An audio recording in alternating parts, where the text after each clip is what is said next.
Halo guys, apa kabar kalian? Semoga dalam keadaan baik dan sehat ya. Pada kesempatan kali ini saya akan menjelaskan soal fisika sebagai salah satu bahan untuk tes preparation kalian. Topiknya adalah tentang moment of force ya guys ya. Jadi seperti biasa kalian boleh download soal yang saya buat ini di kolom deskripsi di bawah. Kita akan lanjutkan pembahasannya guys ya. Jadi soalnya itu adalah esai guys ya. Kita lihat dari soal yang pertama. Photograph C shows how a student can use a claw hammer to pull a nail from a piece of wood. Nah, kalian bisa lihat di gambar dan di sini dikasih tahu mass of hammernya itu adalah sekian kilogram. Calculate weight of the hammer. Untuk weight of the hammer ini mudah saja ya. Nanti saya asumsinya G-nya ini saya pakai 10 meter per second square. Nah, jadi jawabannya itu nanti saya dapetin 4,54 Newton satuannya. Sedangkan untuk bagian yang keduanya, from what point does this weight act? Itu jawabannya center of gravity, atau kalian boleh jawab center of mass. Itu juga rasanya nggak salah ya. Tapi untuk menentukan koordinat center of gravity dan center of mass dari sistem ini, kamu harus belajar di konten saya sebelumnya ya. Ini karena nggak dikasih tahu koordinat apa-apa, itu nggak ditanya ya. Kurang lebih ya prediksi saya ada di sini ya, daerah-daerah sini guys ya. Nah, itu jawabannya guys ya untuk yang nomor 1A. Kita akan lanjut di part berikutnya di 1B. Nah, fotograf selanjutnya, fotograf D shows the direction of two other forces on the hammer. Ya, kalian bisa perhatikan. Yang ditanya di sini adalah draw an arrow on photograph D to show the force on the nail from hammer, guys. Jadi ini kebalikannya yang ditanya, guys. Jadi kamu boleh gambar, ya, ini nailnya berarti dia nanti arahnya ke atas seperti itu, guys ya. Jadi ini adalah force on the nail from the hammer seperti itu, ya. Kan karena ditarik dia akan ada gayanya ke atas. Untuk yang berikutnya, yang nomor 2, suggest two ways that the students could increase the moment on the hammer. Kita tahu bahwa rumus moment itu atau torsi itu adalah force kali perpendicular distance. Jadi cara untuk ngebesarin torsi atau moment of force-nya cuma ada dua. Ya gedein force-nya atau gedein distance-nya. Jadi di sini jawabannya increasing F1 atau increasing D1. Dengan catatan keep F1 perpendicular to hammer-nya. Kayak gitu guys ya. Jadi ini adalah jawaban untuk yang nomor 1 ya. Jadi masih kebanyakan teori. Kita akan lanjut ke soal berikutnya di soal yang kedua, guys. Soal nomor 2 adalah demikian, guys ya. Jadi ini adalah kalian bisa baca dahulu ya pause video ini. Ini soal cerita tentang seorang pekerja cat ya, painter yang punya massa 75 kg dan dia itu lagi bekerja ya. Jadi dia tuh kerjanya ngecat-ngecat gedung gitu ya. Dia pakai kayak gini, guys. Ini mungkin zaman dahulu banget ya, ini agak bahaya ya, nggak ada safety-nya. Ini kalau talinya putus satu, wah bahaya banget nih, berbahaya buat dia. Dia itu standing on a uniform horizontal platform dengan mass-nya 20 kg. Nah, arti uniform itu berarti maksudnya center of gravity, center of mass dari si platform itu adanya di tengah-tengah, guys. Ya, jadi nanti kita akan coba gambar dia di tengah-tengah. Tapi si orang itu nggak di tengah-tengah. Panjang platformnya 5, tapi dia standingnya itu di 2 meter dari sebelah kiri. Kita diminta untuk mencari calculate the force exerted by the right hand cable, sama nanti intinya juga ditanya yang sebelah kirinya sebetulnya ya guys ya. Jadi saya gambarkan free body diagramnya terlebih dahulu. Ini adalah W1-nya dan ini adalah W2-nya. Jadi W1-nya itu dari orangnya, W2 itu dari platformnya. Nah, ini titik A dan ini titik B. Jadi kita cari terlebih dahulu guys ya. Jadi ini sebenarnya ditanya ya, kalau di kertas kalian, di worksheet kalian itu right hand dan juga left hand ya guys. Ini saya tambahin ya guys ya. Ini juga yang ditanya left hand. Nah, kita cari ya pakai pivot di titik B ya. Jadi di sini saya membuat asumsi bahwa untuk yang arah putaran momen clockwise itu negatif, sedangkan anti clockwise positif. Tapi ini disesuaikan aja. Kalau kalian mau terbalik ya nggak apa-apa, ya guys ya. Intinya sama aja. Nah, kita buat W1 ini saya kalikan distance-nya adalah 3 guys ya. Sedangkan W2 itu 2,5. Keduanya positif karena dia anti clockwise terhadap titik pivot di B. Nah, sedangkan untuk yang FL itu kan kalau kita terusin ke bawah dia seperti ini guys ya. Nah, jaraknya itu 5, ini dia negatif karena dia membuat putaran dari sistem ini arahnya clockwise seperti itu. Kita cari nanti didapat nilai FL itu adalah 550 Newton. Sedangkan untuk mencari yang right cable itu kamu harus ambil pivotnya yang ada di titik A. Jadi ini ke arah A, kebalikannya ya. Jadi buat persamaan lagi. Nah, sekarang ini W1 dan W2-nya itu malah minus. Kenapa? Dia arah momennya itu nanti dia clockwise ya guys ya. Dan untuk yang FR-nya ini kita kalikan distance-nya 5, dia plus karena dia anti clockwise seperti itu. Nanti didapat nilainya di sini kalau kita cek hasilnya adalah FR-nya adalah 400. Cukup make sense ya kalau dengan sistem seperti ini jelas kabel yang sebelah kiri memiliki tegangan ya wire-nya itu lebih besar karena orangnya itu kan kecenderungannya ada di sebelah kiri compare yang dengan kabel yang ada di sebelah kanan. Jadi ini cukup make sense seperti itu. Ya guys ya. Oke, kamu boleh cek kembali ya dengan sigma Fy secara vertikal sama dengan 0. Apakah betul? Ya, harusnya yang ke arah bawah ini min W1 min W2 ini ditambahin FL tambahin FR sama dengan 0 ya, harusnya dikontrol di sini persamaannya guys ya. Dan ternyata ini juga sudah memenuhi ya guys ya. Kalau kamu lihat kan ini 75 kali, oh ya ini G-nya 10 ya guys ya. Sorry ya, tadi lupa ngomong. G yang di sini saya pakai 10. Ini kan total semua gaya beratnya itu 750 ditambah 200 ya. Jadi 950 ya pas ya kalau ditambahin FL dan FR. Jadi untuk nomor 2, A dan B-nya sudah, kita masuk ke soal berikutnya di dua bagian yang C. If the painter moves to the right, what will happen to the magnitude of force on the left cable?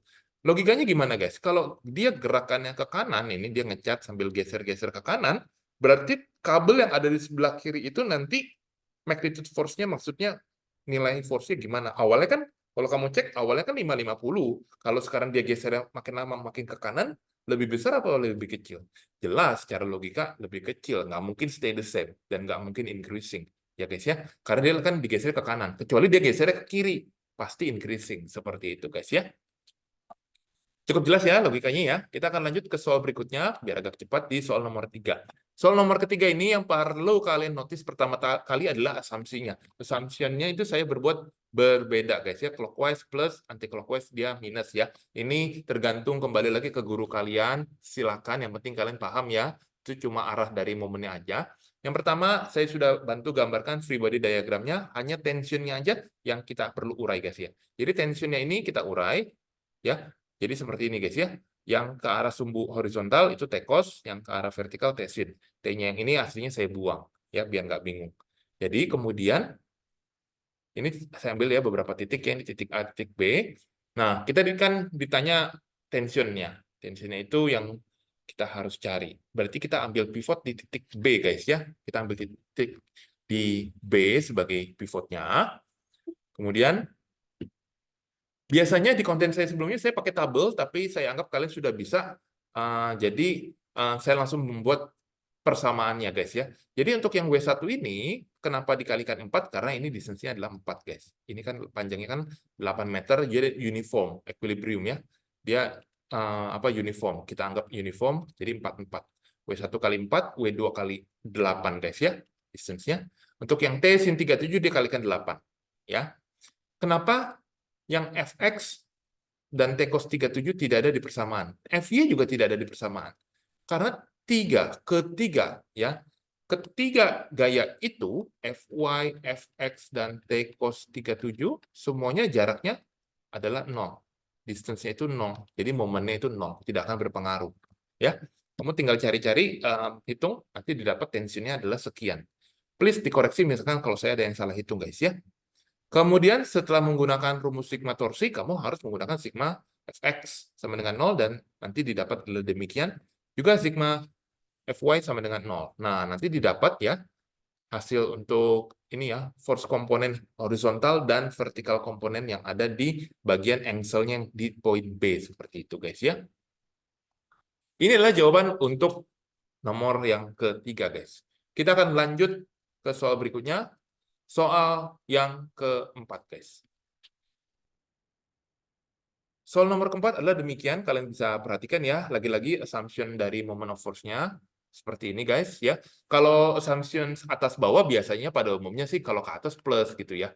Kalau ke atas plus, ke bawah jelas minus. Kalau ke kanan positif, ke kiri negatif. Tapi ini yang umum, guys. Tapi kalau yang clockwise anti clockwise ini kadang-kadang suka berubah. Jadi perlu saya jelasin dulu dari awal. Nah, ini seperti ini ya, miring. Nah, dan ini kita diminta menentukan tension. Ini pivotnya itu ada nanti di bawah, guys. Tensinya saya urai dahulu ya, guys ya, seperti ini. Ambil acuan di titik A. A-nya itu ada di bagian bawah. Nah, itu berarti ada nah, jaraknya ini ingat, guys, harus yang perpendicular. jaraknya harus yang tegak lurus, guys ya. Nah, jadi seperti ini. Saya jelasin satu-satu ya, biar kalian nggak bingung. Pertama, gaya yang weight. Weight itu kan gayanya yang ini. Berarti jaraknya bukan L cos 30. L cos 30 kan yang ini semuanya. Tapi dia kan hanya butuh setengah. Jadi setengah L cos 30. Arahnya gimana? Arahnya ini kan seperti ini.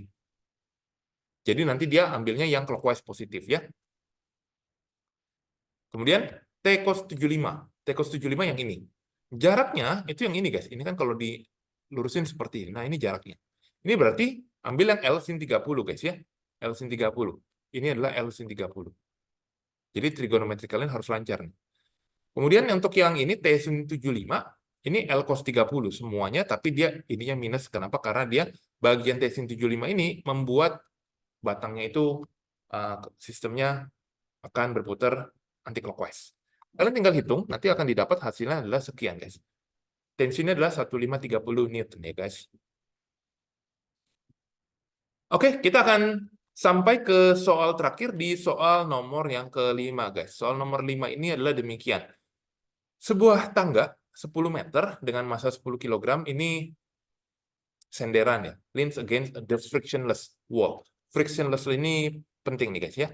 What is the minimum coefficient of frictions needed to prevent slipping at the base? Nah, pertama saya tuliskan kembali assumptions dari clockwise dan anti-clockwise arahnya. Dan kita harus gambar free body diagramnya. Pertama jelas ini ada weight dari si laddernya yang 10 kg. Ini saya ambil G-nya juga 10 ya, guys ya. Jadi biar nggak susah ngitungnya. Nah, pertama jelas ini ada yang nopang dia ke atas. Saya sebut ini nanti titik A ya, guys ya. Kemudian yang ini, yang atas juga nih, ya guys ya. Ini jadi yang bawah ini titik A, yang atas titik B, kayak gitu. Nah, arahnya seperti ini ya guys ya. Jadi yang ini saya anggap ke atas, yang ini ke kanan, yang ini ke arah kiri. Nah, kita ambil sigma torsi di A. Nah, ini kan jaraknya 10 meter guys. Oh, oke. Ini ada jarak di bawah 6 meter guys ya. Jadi ini 8 meter. Kita akan lihat ya guys ya. Jadi untuk yang weight itu diambil kalikan 3, dia minus anti-clockwise. Untuk yang fx, bagian yang B, ini fxb ya, maksudnya ya dikalikan 8, tambahin fyb kalikan 6. Nah, kemudian sebelum diselesaikan, kita cari dahulu. Sigma fy ini sama dengan 0. Jelas karena kan laddernya itu kan nggak boleh bergerak atas bawah, dia kan stabil. Jadi weight-nya itu akan diimbangi dengan fyb dan fya. Perhatikan, di sini karena dia frictionless, dia tidak ada yang namanya FYB. FYB ini adalah gaya gesek sebenarnya. Ya, ini frictionless. Jadi kalau frictionless itu FYB-nya itu 0. Yang arahnya seperti ini dia 0. Jadi jawabnya untuk FYA-nya itu adalah 100 ya guys ya. Kemudian untuk yang bagian atasnya ini, FYB-nya kan 0. Nah, kamu tinggal masukin. Di sini juga 0. Tinggal kita bisa lihat bahwa FXB-nya itu adalah 37,5. Dari data ini, kita bisa langsung masukin ke rumus yang selanjutnya, yaitu sigma fx sama dengan 0. Ya, seperti ini guys ya. Jadi fxb itu akan sama dengan fxa, nilainya adalah 37,5. Sehingga kalau kalian masih ingat rumusnya guys ya. Jadi untuk menghitung friction, ya mu kali normal guys ya. Jadi ini ya, ini mu, ini normal, ini friction. Nah, friction itu dalam hal ini yang ini, fxa, yang 37,5. Nah, normalnya itu adalah FYA. FYA nilainya adalah 100. Jadi di sini adalah hasilnya. 0,375 guys ya. Oke guys, bagaimana? Jika kalian punya pertanyaan, bisa langsung ditanyakan di WhatsApp atau di kolom komentar ya guys ya. Semoga video ini bisa membantu kalian untuk menjawab soal-soal sebagai persiapan ujian. Kita akan ketemu di video selanjutnya untuk membahas soal yang lain. Terima kasih.